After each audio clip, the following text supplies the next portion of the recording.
Company east, यानी कि east India company India में किस कंपनी के जो ब्रिटिश आए उस कंपनी का नाम था ईस्ट इंडिया कंपनी, और उन्होंने स्टार्ट किया ईस्ट से। 1600 में क्या हुआ, 1600 में ब्रिटिश ईस्ट इंडिया कंपनी बनी, मतलब अंग्रेज़ व्यापारियों की कंपनी। तो जो ब्रिटिश इंडिया कंपनी थी वो 1600 में बनी थी। उन्होंने क्वीन एलिज़ाबेथ से परमिशन ली थी कि हम इंडिया के साथ बिज़नेस करना चाहते हैं। उनका टारगेट था इंडिया से सस्ती और हाई क्वालिटी चीज़ें खरीदना और यूरोप में महंगी बेचना।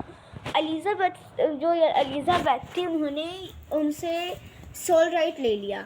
इसका मतलब होता है कि जिस कंट्री से ब्रिटिश बिलोंग करते हैं, यानी कि ब्रिटेन, वहाँ का कोई भी व्यापारी आके उनके इलाके में बिजनेस खड़ा नहीं कर सकता है ताकि कंपटीशन ना हो।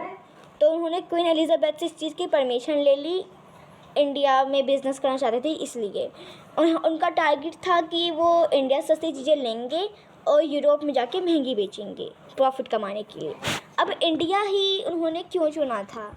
इंडिया क्योंकि पॉपुलर था। और क्यों पॉपुलर था? क्योंकि इंडिया में बहुत डिमांड वाली चीज़ें मिलती थी, जैसे कॉटन और सिल्क कपड़े के लिए, और मसाले मिलते थे जैसे मिर्च, लौंग, दालचीनी एट्सेट्रा।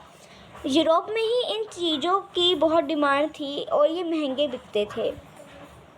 पोर्तुगल वाले पहले आए थे, ब्रिटिश से पहले पोर्तुगीज़ लोग इंडिया में आए थे।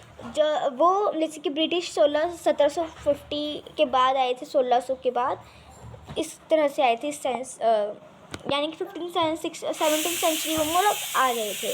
उससे भी पहले 1490 में पोर्तुगल वाले लोग आ गए थे, पोर्तुगीज़ लोग आ गए थे। उन्होंने सी रूट ढूंढ लिया था इंडिया आने का। उन्होंने पोर्तुगल से जो समुद्र तक का रास्ता होता ताकि आसानी, समुद्र से जल्दी पहुंच जाते तो उन्होंने समुद्र से इंडिया पहुंचने का रास्ता ढूंढ लिया था। और ये रास्ता ढूंढा था वास्को डी गामा ने, जो कि पोर्तुगीज़ एक्सप्लोरर थे। फिर डच, फ्रेंच और ब्रिटिश भी आ गए इंडिया के साथ व्यापार करने। प्रॉब्लम क्या हुई? सब लोग इंडिया से सामान खरीदने आए थे, कंपटीशन बहुत बढ़ गया। सभी व्यापारी कंपनीज एक दूसरे से चीप प्राइस में माल खरीदना और ज़्यादा मुनाफा कमाना चाहते थे। रिजल्ट, लड़ाई झगड़े, शिप्स डूबना, रूट ब्लॉक करना, मतलब बिजनेस में अब शांति नहीं बची थी। एक नया वर्ड, मर्केंटाइल, ऐसा बिजनेस जिसमें माल खरीदा जाता है सस्ती कीमत पर और बेचा जाता है महंगी कीमत पे प्रॉफिट कमाने के लिए।